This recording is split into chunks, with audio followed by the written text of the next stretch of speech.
The Dodgers locked up Tommy Edman. Is there more coming in the name of Carlos Correa, Nolan Arenado? We'll talk about it. Let's get locked on Dodgers.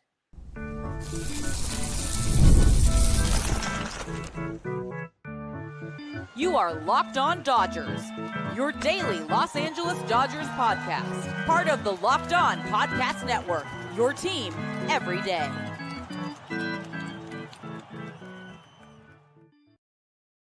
Yo, Dodger fans. Welcome to Locked On Dodgers. We are part of the Locked On Podcast Network, the number one local sports daily podcast network. Locked On, your team every day. Today's episode is brought to you by FanDuel. Make every moment more and get a big return on FanDuel right now because new customers can place a $5 bet. You'll get started with $150 in bonus bets if you win your first $5 bet. Visit FanDuel.com to get started. This is the daily podcast covering the World Series champion Los Angeles Dodgers, bringing you the smart fans' perspective on our boys in blue. You can find us on Redefine Podcast and on YouTube. All you got to do is search for Locked On Dodgers. You can make it easier to become an everydayer by listening and watching every day and subscribing to get notified when our episodes are ready or when we're going live on YouTube like we are here on Sunday night. If this is your first time listening and watching, welcome. I'm Vince Samperio. That's Jeff Snider. Jeff and I have been doing this podcast. We're heading into our 7th year doing this podcast. We've been doing the Dodger podcast a little longer than that, and we've been covering the team just a little bit longer than that. So a decade in the books covering the Dodgers, a lifetime in the books watching and being a fan of the Dodgers. So we've seen a lot of Dodgers. We've talked a lot of Dodgers, and that's why we're here to continue to talk about the Dodgers. And as the Dodgers have done pretty much for a year now, we're a week away from when Shohei Ohtani maybe not shocked the world, but broke the news of his own signing. The Dodgers have given us so much to talk about in that time, and they continue to do so because they locked up Tommy Edman. We heard the report, or we saw the reports a couple weeks ago or a week and a half ago, whenever it was. The Dodgers had preliminary talks about the possible extension with Tommy Edman, and they made it happen. 5 years, $74 million. They bought out this final year he had, and then there's an option for the 2030 season. 6-year club option, $13 million, $3 million buyout.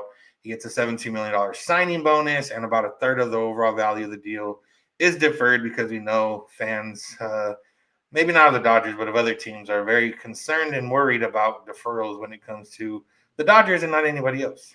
Yeah, it seems like the Dodgers are just trolling people now. Like, hey, we can defer this. We might as well. So, it's funny. But great news that Edman was extended. Everybody likes Tommy Edman. Tommy Edman is a guy who fills several roles, and is very comfortable filling those roles. Like we've seen, like when Kike Hernandez left the Dodgers in free agency the first time, signed with the Red Sox, was because he didn't want to be that role player. And Edman has just kind of embraced that role player role his entire career. Even with the Cardinals, he just, you want me to be a Gold Glove second baseman? Okay. You want me to be a shortstop? Okay. You want to move me to center? Okay. And he was very valuable for the Cardinals, and now we've seen him be very valuable for the Dodgers in limited time in the regular season, but extremely valuable in the postseason, and a fan favorite. Just kind of, he's basically, I won't say Chris Taylor on steroids because he's smaller than Chris Taylor, and I don't think either of them are on steroids, but he is what everybody wants Chris Taylor to be. That's Tommy Edman. Or what Chris Taylor was, maybe a little bit flip. Chris Taylor, better offensive profile, not as strong. Well, still good on defense, but not as good as Tommy Edman. Tommy Edman, so far to this point, has been about a league average hitter over the course of his career, but obviously that can turn literally a league average hitter, OPS plus of 100 in his career. But we saw him turn it up, at times with the Dodgers in the regular season in the 30-so games that he played, and definitely turned it up in the postseason, as he was one of the Dodgers' most consistent players throughout the postseason, and obviously an LCS MVP. So I guess him and Chris Taylor are connected by that too. They both have an LCS MVP. So, but yeah, for the Dodgers, obviously it's a good move. It's not a lot of money. It's less than what they're giving Taylor now overall AAV wise. They lock him down for a good chunk of time, and now that you, at the very least, you're going to have a shortstop or center fielder on your roster for the next 5 years. And again, we talked about last week how maybe it'll be better for the Dodgers if they have a shortstop and a center fielder, and then Tommy Edman can play everywhere, anywhere else he's needed, or you get 130, 40 games filling in everywhere they could use them. But either way, good for the Dodgers, and I don't think it changes anything in the sense of their roster construction because obviously he was going to be on the roster already next season. But I do wonder, I don't know. I don't think Chris Taylor, if he's going to get DFA'd or traded or whatever it is, I don't think this changes that. Yeah, Edman and Taylor were both under contract for 2025. The Dodgers have a team option on Taylor with a buyout for 2026. Seems almost unfathomable that they would, I didn't say that word right, but that they would pick up that option unless Taylor just had a huge resurgent year. And so realistically, the Dodgers owe Chris Taylor $17 million more dollars. And we've seen the Dodgers in the past. I think it was Carl Crawford's last year of his deal that they just cut him. We've seen them do it with other people where it's like, okay, once we get to the last year of the deal, we'll just cut bait. And I think, I think they'll probably try to trade Taylor. I think the Dodgers love Chris Taylor. Everybody in the organization loves him. He loves the organization. He did take a hometown discount, not hometown, but, to stay with the Dodgers. He was comfortable in LA and he could have made more elsewhere. And I think there's some value to that. So I think they'll try to do right by him, whether that's trading him to somewhere where he can get a better shot or whatever. But ultimately we're trying to build a roster to win the World Series. And did Chris Taylor even get like a single at bat in the World Series against the Yankees? I know he was on the bases at one point, but I don't think it was because of him. He was on third base during the Grand Slam. Yeah, because he pinch ran for Gavin Lux after Lux tripped over the bag on Edman's little infield single. But yeah, I think that's kind of his role. And if you have Tommy Edman, who's going to do it better, and maybe if they don't bring back Kike Hernandez, then maybe there's still a role for Chris Taylor. But there's definitely not room for Edman and Kike and Taylor.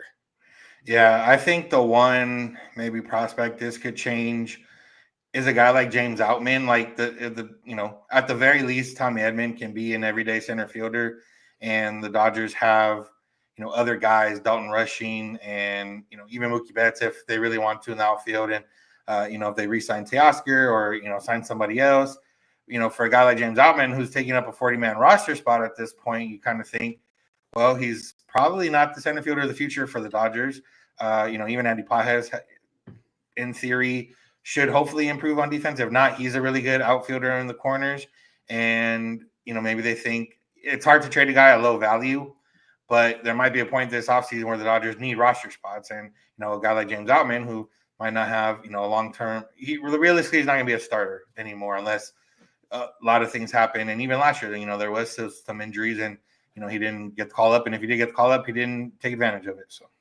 Yeah, and it's there's a lot of things that the Dodgers might do with their 40-man roster. One thing we haven't touched on all this offseason that we won't really tonight, but we probably will at some point, is what we've been saying for a year. They still have 4 catchers on their 40-man roster.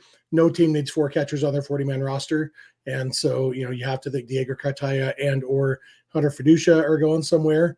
And because Dalton Rushing is going to be on the 40-man roster too, probably sometime early in the 2025 season because he's kind of pushing his way to the big leagues, so they don't have to put him on yet. But there's definitely, when you look at this 40-man roster, there's spots you can say, okay, does that guy really have a future with the Dodgers? It's kind of like Jorge Vivas when the Dodgers traded him to the Yankees. It's like, well, he's never going to have a role on this Dodgers team, so let's trade him. And we've seen them do those moves. Same with what was his guy? Miguel Amaya? Was that his name? Or Jacob Amaya? Jacob Amaya.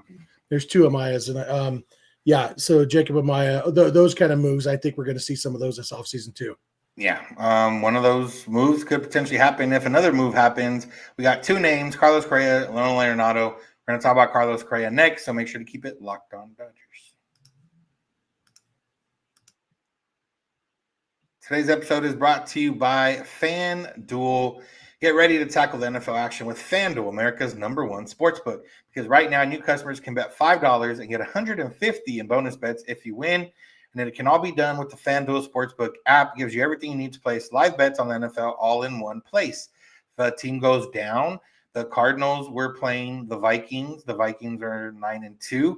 They were down by a lot. If you thought, hey, I think the Vikings are going to come back and win because they're a better team than the Cardinals, you could have put money down at that point. I don't know what the odds were, but it would have had a great return because the Vikings did come back and end up winning. So, boom, there you go.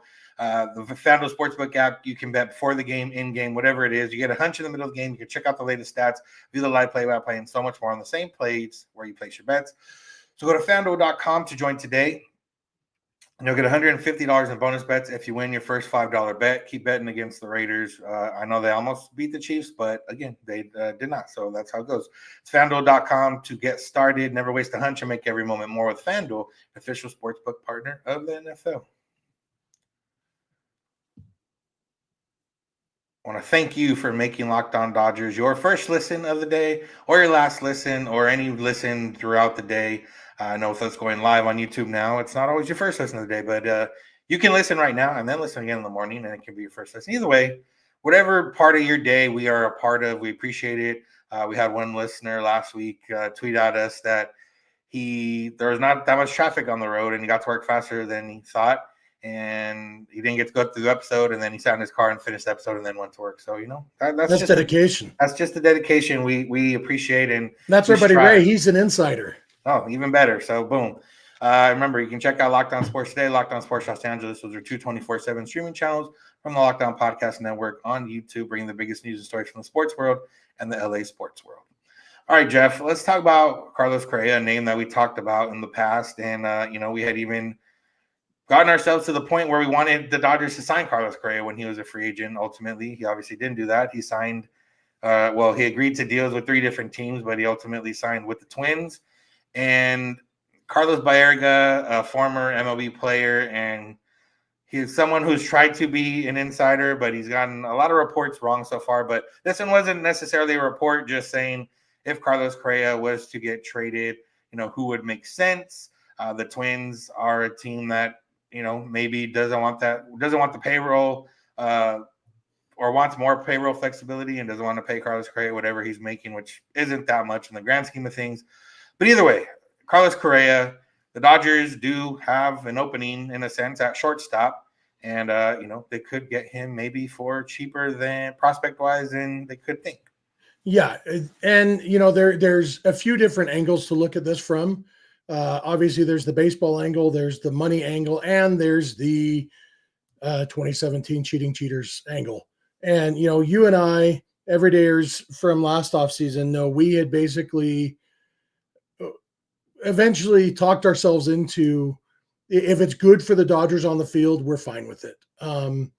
Carlos Correa is a guy, I kind of mentioned this about Blake Snell. Snell is a guy who, for me, he's always been, I hate him when he's pitching against my team, but I want him on my team. And then there's Madison Bumgarner, who was, I hate him when he's pitching against my team, and it would be really hard for me if he came to my favorite team because it would be hard to like him. Correa definitely falls into that second category, but ultimately, if he could help the Dodgers win, I would be on board. And there's on the field, there's also off the field stuff. I don't have any idea if Carlos Correa is a nice guy or not. I know that his teammates seem to like him. There's been reports of team leadery things he's done in Minnesota. And it's not like there's that many guys left from the 2017 Dodgers who Correa was a big part of cheating out of a World Series title. Obviously, the fans would have a hard time with it. But so I guess the first part for me is if he can help the Dodgers on the field, I'm on board. Yeah, Carlos Correa was really unlikable because of the cheating scandal. It was, I think, probably one of the more charismatic players. He's one of the more, at least smarter players that speaks onto it. He's been on a few different shows and things of that nature, talking about going deep into numbers and things like that. So yeah, it obviously all comes down to the 2017 Astros, and there's no fans, players, people, whoever it is, you can't tell them to get over it. People like to say, oh, that was 7 years ago. Well, it was 7 years ago that it happened. It was only 4 years ago that we found out about it. So, there's different ways of interpreting it. But yeah, at this point, it would help the Dodgers. And for Correa, the player, he has 4 more years left guaranteed on the deal he has. He's making 37 million, 32 million, 31 million, 31 million. So it would be a little bit hefty-ish of a cost. If the Twins want better prospects, they could, essentially pay some of it down in a trade scenario. But a guy who's been really good, and other than 2023, where he kind of had an off year, he, OPS of 711, OPS plus a 94. I'm sure he was still decent defensively, just didn't quite have it offensively. But 2022 is his first year with the Twins. When he signed the 1-year deal, he had an OPS of 834, and last year he had an OPS of 905. He was hurt a little bit, missed some time, and that's going to be the question with him is, were those reports that got him out of the deal with the Giants, out of the deal with the Mets, something to look forward to in the sense that he might break down? I think that's one of the bigger question marks. But as a player, he fits the Dodgers. As a guy, he fits the Dodgers, but it's just a matter of, can you overlook, the stain that's on his name? And I don't have, I can't say yes or no for anybody. It just depends on the individual people. And I do think, like we talked about, if they were to sign him, Clayton Kershaw's still around. A couple of the other guys are still around. I think, the Dodgers, for the most part, have done a good job of managing players. And I think that'd be one where they talk to those players and say, hey, this is what we're thinking. And that's how it goes. Yeah, and it is a little different than it was last offseason when we were talking about, because if he'd come last offseason, it would have been in free agency, meaning he would have made the choice to come to the Dodgers.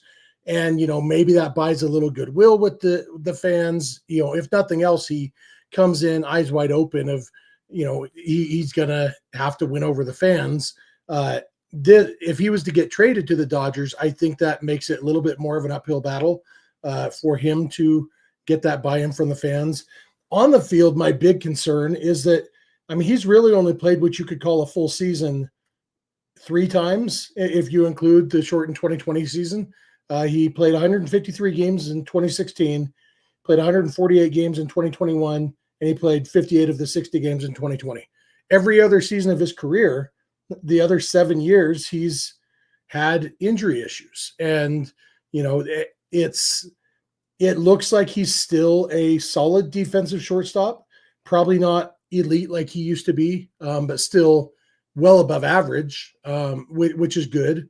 But, is he going to be healthy? And do you take that into account when you've got, when you do have Tommy Edman and Miguel Rojas, so you can weather the storm of a brief injury and whatever? I do think, when you look at this contract, there's 4 team options attached to it that are vesting options if he reaches certain playing time or award voting thresholds. But all of those they get progressively lower and lower dollar. They are very team-friendly team options. And so if the Twins wanted to get rid of him and would pay down some of the front-loaded high salaries, it's definitely something I could see being a fit. The style of play, makes good contact, hits the ball hard, plays good defense.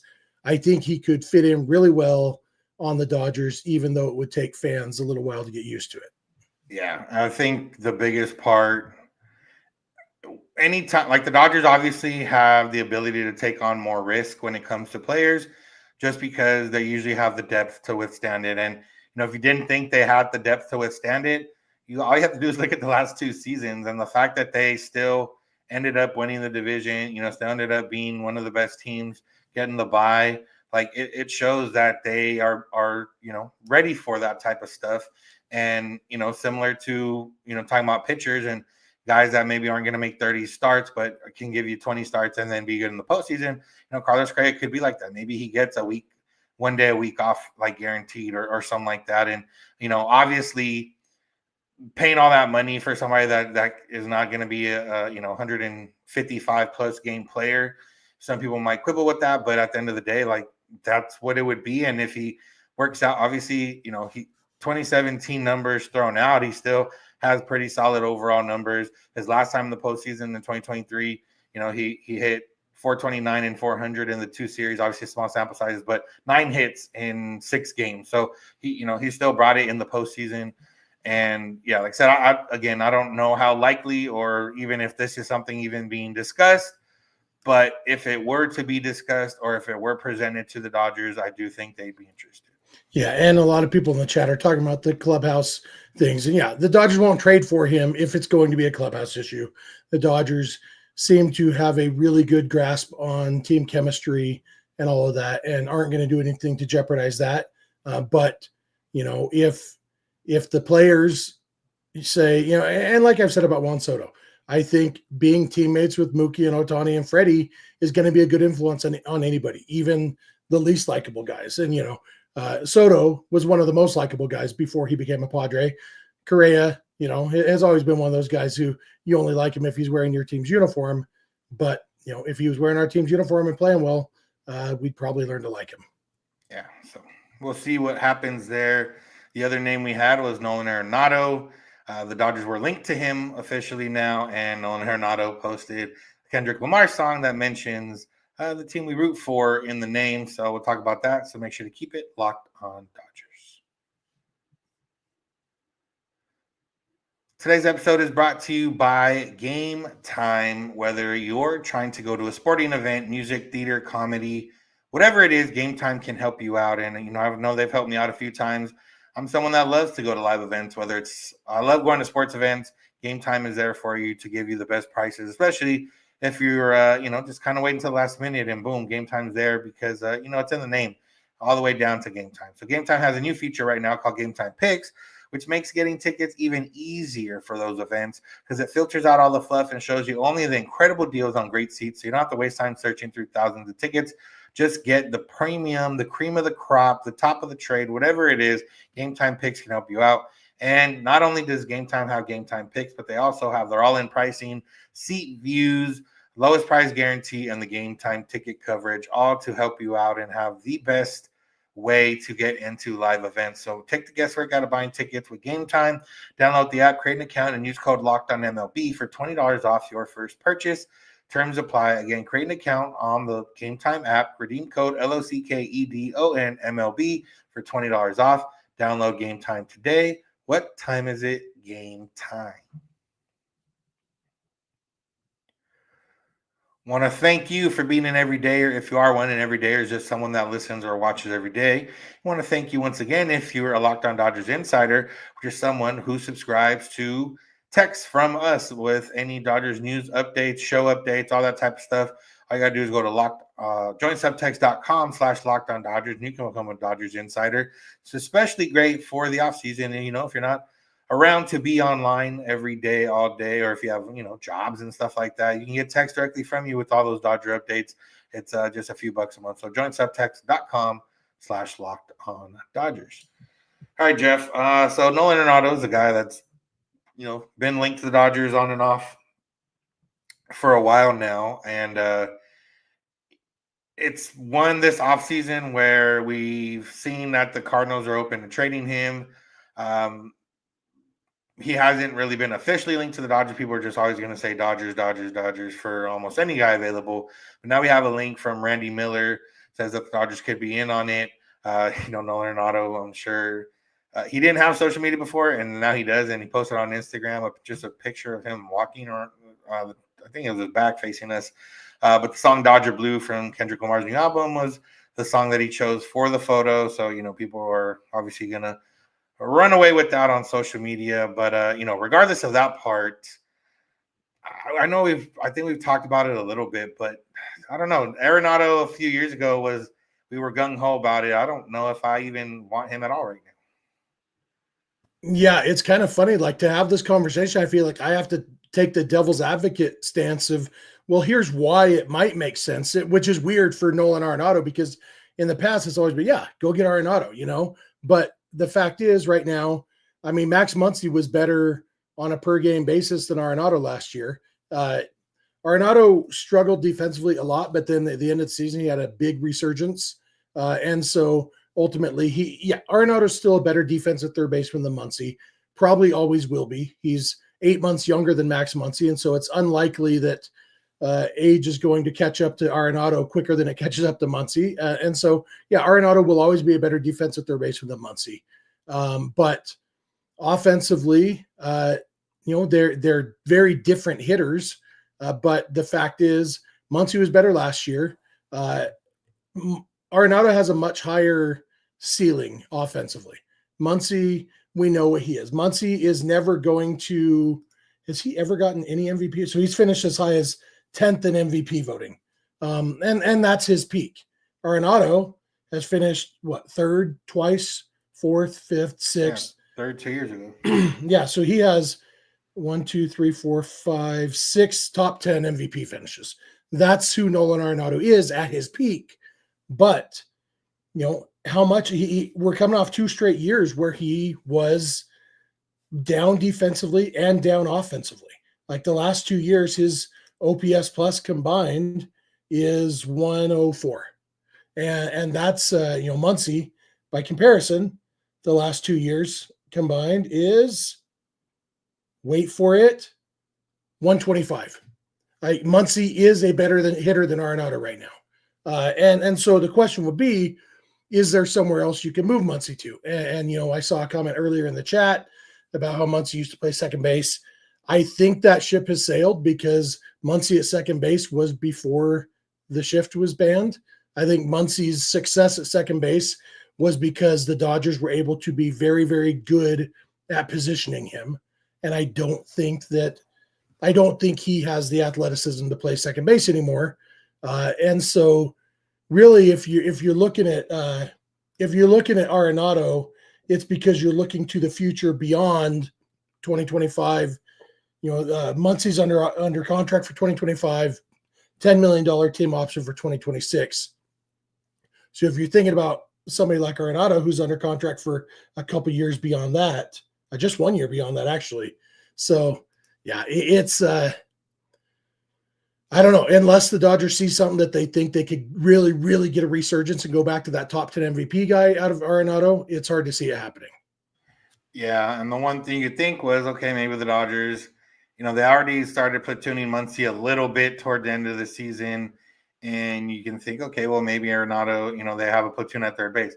Nolan Arenado the last 2 years has been significantly worse against left-handed pitching than he has been against right-handed pitching. So, it might not be the answer that you're looking for if you go that route.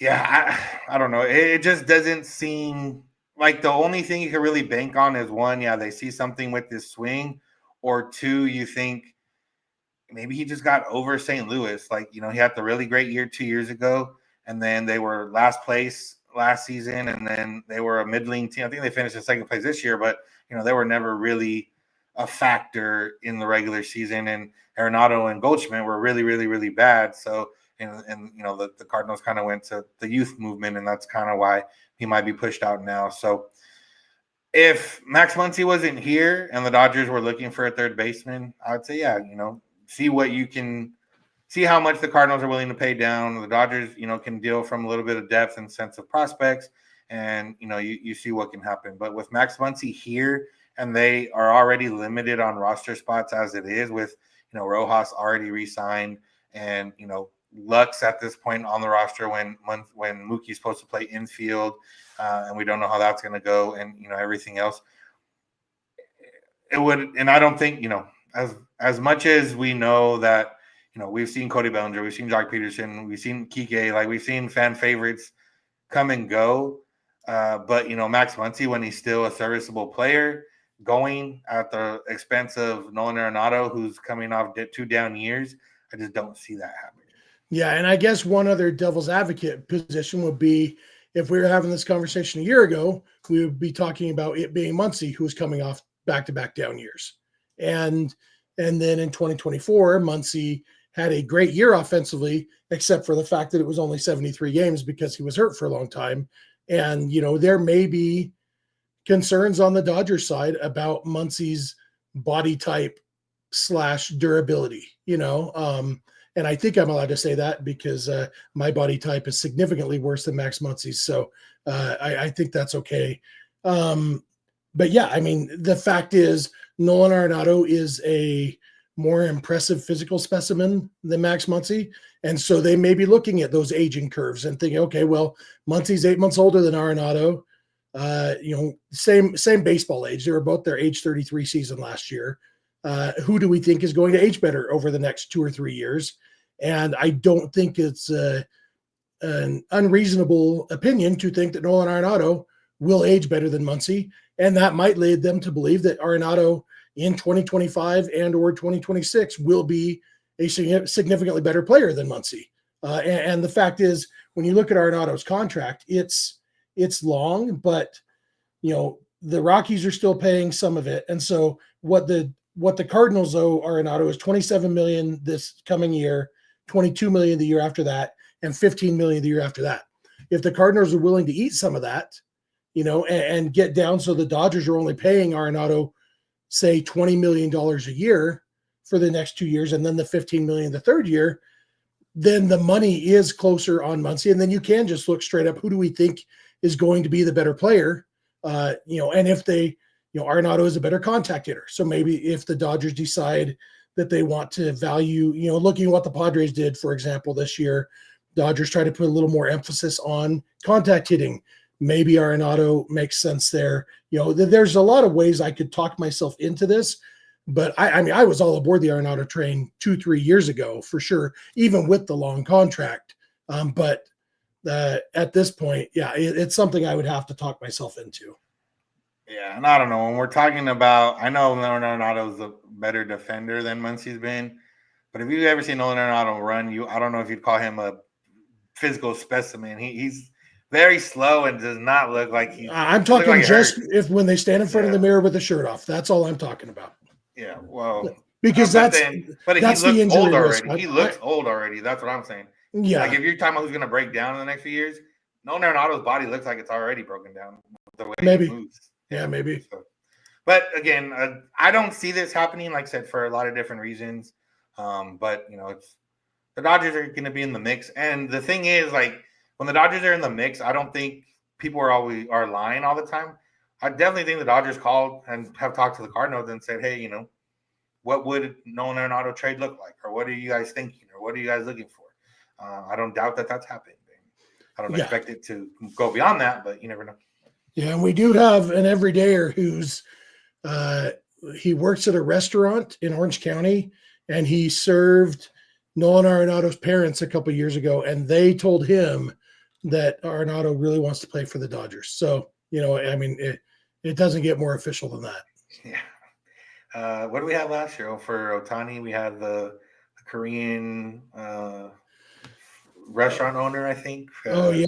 From, I think, one of our insiders, I think, or somebody. Yeah, so you never know where we get the information come from. So. You never know. All right, that's going to do it for today's episode. Thank you all for listening. Thank you for being live with you if you were here live with us. If you're not, we appreciate you for listening either way. Make sure to check us out wherever we get podcasts. Make sure to find us on YouTube when we're going live. Make sure to subscribe and get notified when we're going live or when we have episodes ready to go for you.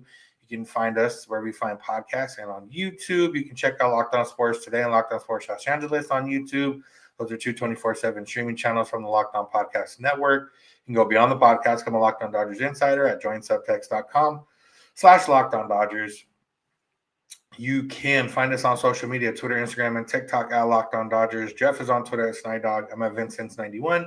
You can DM us with any questions or comments. You can also send those via email, lockedondodgers@gmail.com, or send us a voicemail, or leave us a voicemail, send us a text at 323-863-5625.